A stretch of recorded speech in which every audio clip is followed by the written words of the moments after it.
अनंत आस्था के केंद्र, परम आदरणीय परम पूज्य आचार्य चरणों में वंदन, मुनिषी के चरणों में सभक्ति वंदन।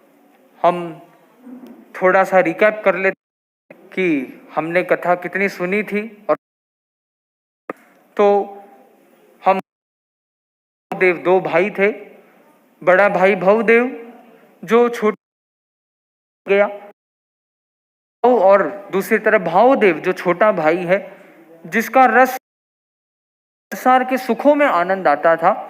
और अब ऐसा योग कि जिस दिन भावदेव की शादी होती है उसी दिन उसके बड़े भाई उठाने के लिए आ जाते हैं और दो साथ में बना देते हैं। तो भावदेव जिसका साधु भी रुचि नहीं थी, पर तो भी उसे मजबूरी में बड़े भाई के कहने के कारण उसे समय निकालना पड़ता, और ऐसे करते 12 साल बीत जाते हैं। और 12 साल बाद बड़े भाई का, मुनि भवदेव का स्वर्गवास हो जाता, वो भी स्वतंत्र हो गया, उसे कोई रोक टोक करने वाला नहीं, वो एकदम फ्री हो गया। और उसके मन में एक ही तमन्ना थी, अपनी पत्नी को छोड़ के आ गया, भी वापस अपने पत्नी के पास जाए, नागला के पास जाए। और इसकी खोज में वो अपने बस झोली झंडा उठाता है और सुग्राम, अपने गांव की तरफ, सुग्राम जिस गांव का नाम था, और उस तरफ प्रस्थान कर देता है। हमने पिछली बार तक सुना था कि अब वो गांव आ गया है और वो कुछ बहनों से बातचीत कर रहा है। मुनि भावदेव जो है कुछ बहनों से बातचीत कर रहे, क्योंकि उसके मन में एक तो भाई का डर था, भाई तो गए, फिर अपनी माँ का डर था कि यदि मेरी माँ जिंदा होगी तो मुझे घर में वापस नहीं। तो वो भी उसने बहनों से पता करके वो बड़ा स्पष्ट उसे जब मिल गया और बड़ा खुश हो गया कि भाई अब उसकी माँ जिंदा नहीं है। उसकी माँ ने तो संधारा करके अपना काम सिद्ध। के बात सुनते ही कि उसकी माँ जिंदा नहीं है, उसे और ज्यादा खुशी हुई। वो इतना खुश हो गया, चलो भाई माँ की और डर बचा, खत्म हो गया। अब बस उसके मन में है कि अब मुझे मेरी नागला से मिलने से कोई नहीं रोक सकता। अब वो जिस मुनि भावदेव को ये नहीं पता कि वो जिन बहनों से बात कर रहा है, जिस बहन से मुख्य रूप से वो बात कर रहा है, वही उसकी पत्नी है, वही नागला है। और उसी की खोज में मुनि भावदेव वापस सुग्राम लौटा है। तो उसकी पत्नी नागला जो एक श्राविका है, वो तो पहचान जाती है कि वे यही मेरा पति है, पर अब तक मुनि भावदेव को यही चला है कि यही मेरी पत्नी है। तो जैसे ही मुनि भावदेव ने अपने माँ के विषय में पूछा और उससे जवाब मिल गया, तो आगे फिर वो अपनी पत्नी के ही बारे में पूछताछ चालू करता है। एक बात तो और बता, मैं नहीं जानू अता पता, पुत्र वधु जीवे कमरी, नाम नागला नार अरी, मारे दिल संशय उभर्यो, भाव देव मन हर्यो भर्यो। तो जैसे ही नागला ये प्रश्न सुनती है और उसे पक्का पता चल जाता है, भाई ये तो मोह कर्म का उदय लगता है, और ये मेरे को ही ढूंढने के लिए, ये मेरे लगता है साधुपना छोड़ छोड़ा के पता नहीं क्या करके ये यहाँ पर मेरे लिए ही यहाँ पर आया है। अब नागला कोशिश करती है कि भाई उसका काम क्या है, एक अच्छे श्रावक या श्राविका का क्या काम है। भाई उन्हें जब ये लगे कि भाई रास्ते से भटक गए तो क्या करते हैं, भाई उनको वापस अपने रास्ते पे लाने की कोशिश करे, समझाने की कोशिश करे। क्या पता हमारे थोड़े से समझाने से बहुत बड़ा परिवर्तन आ जाए। हमें रास्ते में जब कोई आदमी रास्ता जब पूछता है तो हम क्या करते हैं, उसे गलत रास्ता बताते हैं, नहीं बताते हैं कि भाई वो व्यक्ति क्यों भटके ऐसा। तो नागला भी यही कोशिश करती है कि मेरे पति तो मेरे पति है, तो मेरा और दायित्व बनता है कि मैं इनके संयम को कैसे सुरक्षित रख सकूं। वो अपने तरफ से पहले प्रारंभिक कोशिश करती है। पहली उसकी कोशिश होती है कि मैं संतों को ये समझाऊं कि आप संत हो, भाई कौन है ऐसी बहनों का पता करना है नहीं है जिंदा में आपका काम थोड़ी ना है। उत्तर दे सती नागला निहारो, जीवे मरे नागला नारी, क्यों चिंता मुनिवर व्रत धारी, थारो पथ है न्यारो, उत्तर दे सती नागला निहारो। तो नागला कह देती है कि महाराज जी आपको क्या करना है, भाई नागला जिंदा है कि मरी हुई, आपका क्या लेना देना उससे। संतान स्त्री कथा न करनी, नारी नरहित है वे तरनी, आगम सार संभारो, उत्तर दे सती नागला निहारो। तो नागला समझाने की कोशिश करती है कि महाराज जी आप क्यों ऐसी पूछताछ करते हो, ये आपका काम नहीं है, आप तो साधना करो, जो दर्शन करते हैं आप उनको संभालो, कौन है नहीं है नहीं आया ऐसे एक अमुक बहन का ही ऐसे क्यों जोर दे के पूछ रहे हो। तो जैसे ही वो सुनती है तो मुनि भावदेव को अच्छा नहीं लगता है, बोले क्या फालतू बात कर रही है, ये मेरे को उल्टा सिखा रही है, मैं किसका पूछूं किसका नहीं पूछूं। तो मुनि भावदेव को अच्छा, मुनि भावदेव कहते हैं कवर्ण करे बे मतलब बात, कवर्ण भरे आभेस्यु बात, बाम्हारे परणी घरणी, नागला मन हरणी, अब लग रह गयो डरियो फरियो, सुन मठरियो। और तुरंत तड़क से भावदेव जवाब देता है कि मैं ऐसे ही किसी की पूछताछ नहीं कर रहा हूं, वो मेरी पत्नी है इसलिए मैं पूछताछ कर रहा हूं। तब नागला कहती है महाराज आपकी दीक्षा लेने से पहले आपकी पत्नी रही होगी, पर अभी तो दीक्षा लेने के बाद सब क्या हो जाता है, संसार पक्षी हो जाता है, सब पक्षी बन जाते हैं, संसार के पक्षी हो गए। अब क्या करना है भाई, अब तुम्हारा संसार छोड़ दिया, अब तो आपके क्या माता पिता भी संसार पक्षी माता पिता हो गए, वो संसार पक्षी नाना नानी हो गए।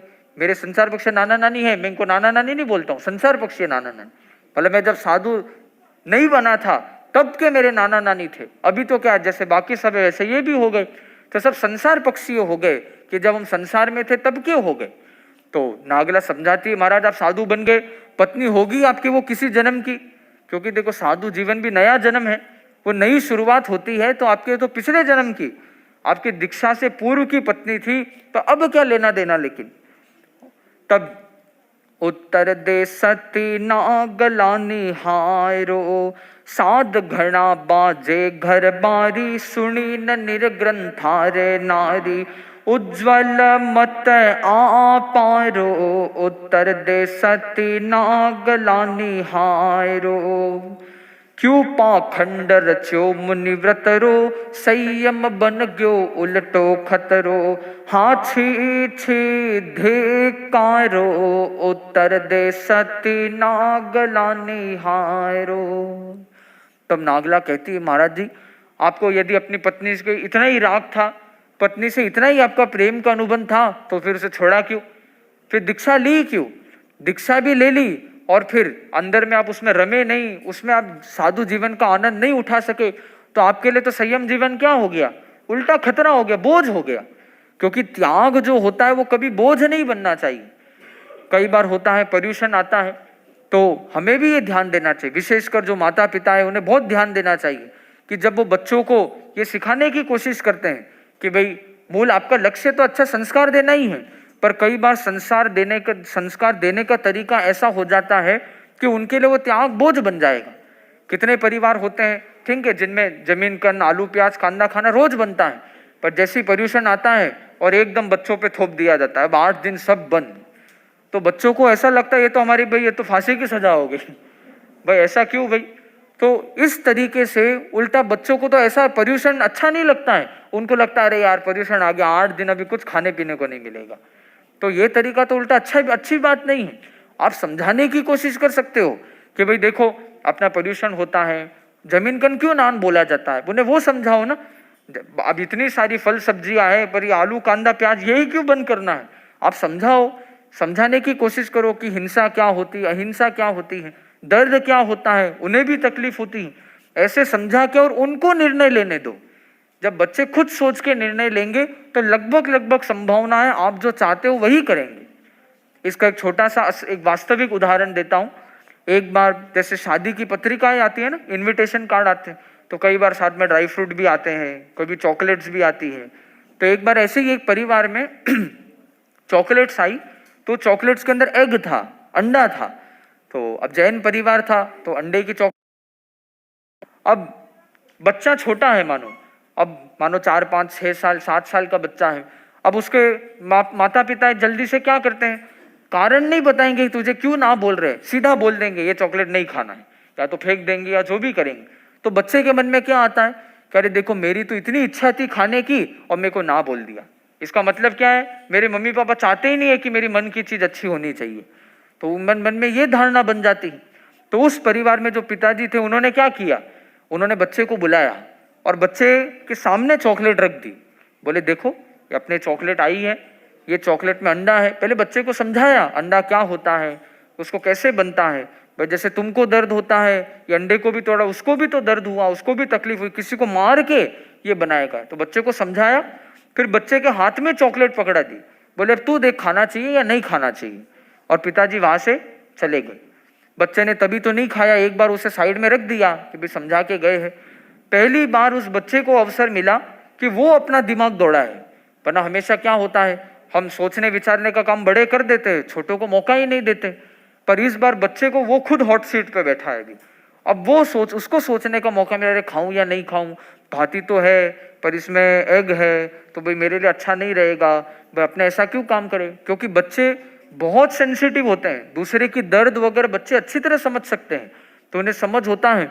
तो उस बच्चे ने ये निर्णय लिया भाई मुझे ये नहीं खाना, छोड़ दिया। तो भी पिताजी ने उस चॉकलेट को उस जगह से हटाई नहीं, एक हफ्ता पड़ी रहने दी। बाद में देखो क्या होता है, मन होता है नहीं होता है। एक हफ्ते तक वो चॉकलेट वैसी की वैसी पड़ी रही। वो चॉकलेट का कहते हैं ना कि वो जैसी रखी थी वो आड़ी की टेढ़ी भी नहीं हुई।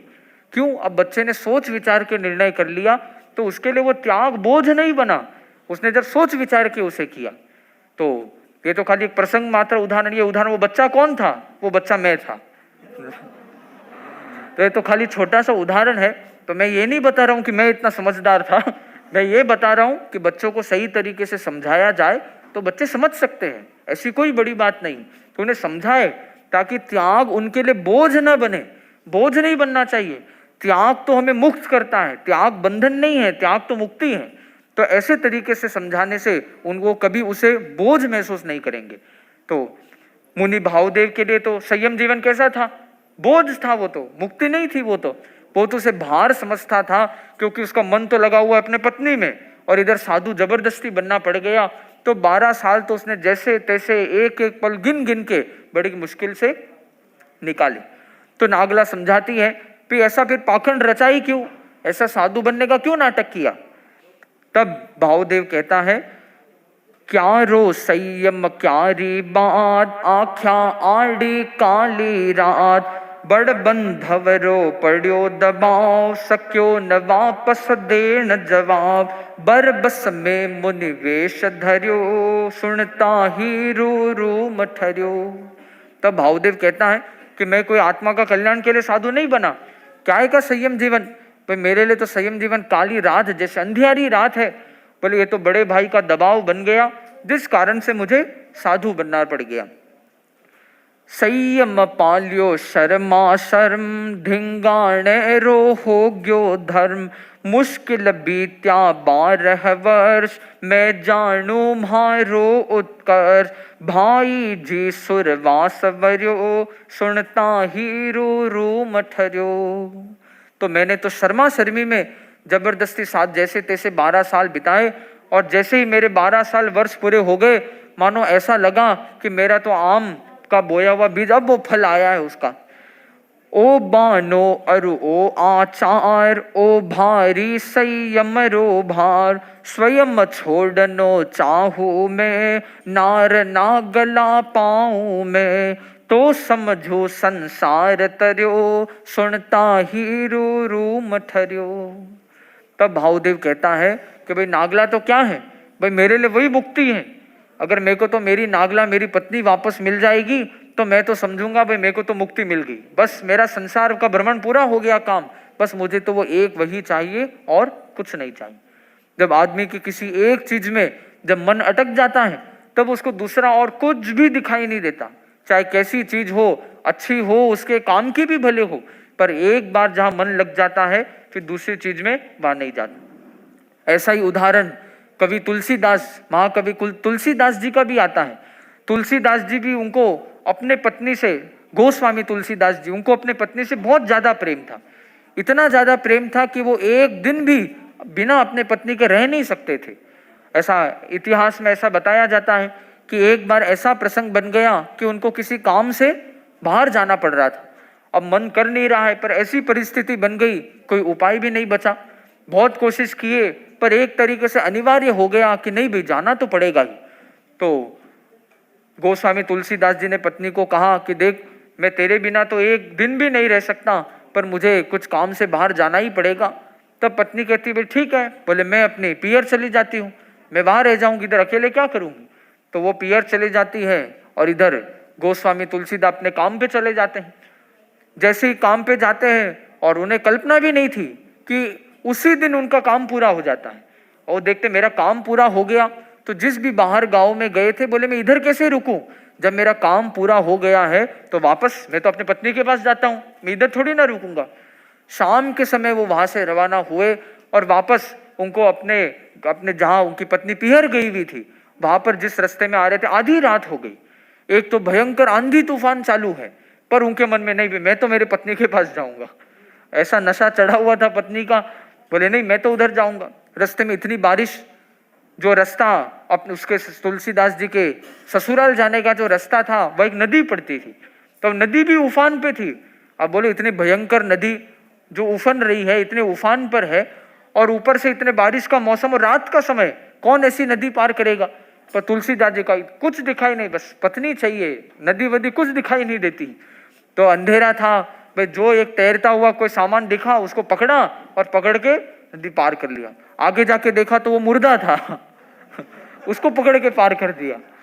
वहां से पार किया, घर तक पहुंचा। अब घर में बड़ी समस्या हो गई। आधी रात को अगर कोई अपने ससुराल का दरवाजा खटखटाए तो वे क्या समझेंगे लोग। बोले क्या करूं, बोले सीधा खिड़की से कूद के चला जाता हूं।